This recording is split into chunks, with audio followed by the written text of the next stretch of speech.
Проявата се организира за 6-ти път от Сдружение Маратон 2006 и Столична община.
Здравейте. Няма вече. Did you? How do you feel now? It's hard. After sleeping half an hour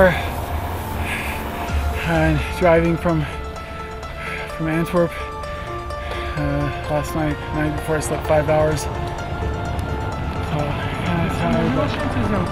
Last year I got lost. So Okay, keep going, keep going. Don't miss the girl, don't miss the girl, man.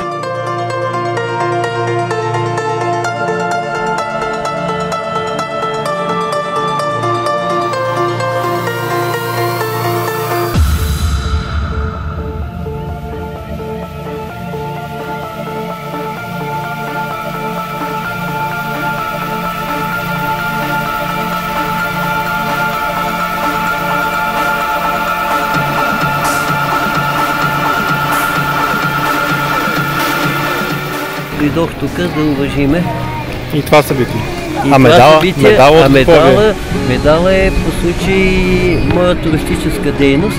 А най-интересното е, че първи братовчет на моята покойна баба е Алеко Константинов.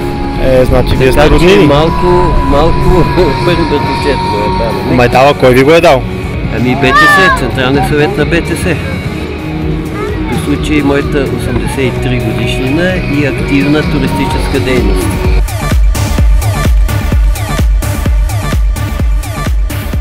Уважаеми любители на планината, туристи, спортисти, всички, които днес сте тук на проявата скоростно изкачване на Черни връх планинско бягане, организирано от Сдружението Маратон и Столична община със съдействието на район Витоша към Столична община и естествено със съдействието на нашите любезни спонсори.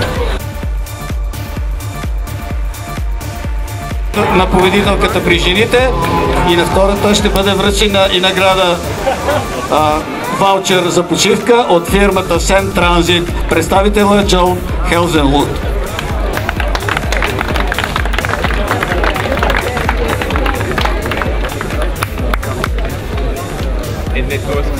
Преди него стои 180 лет.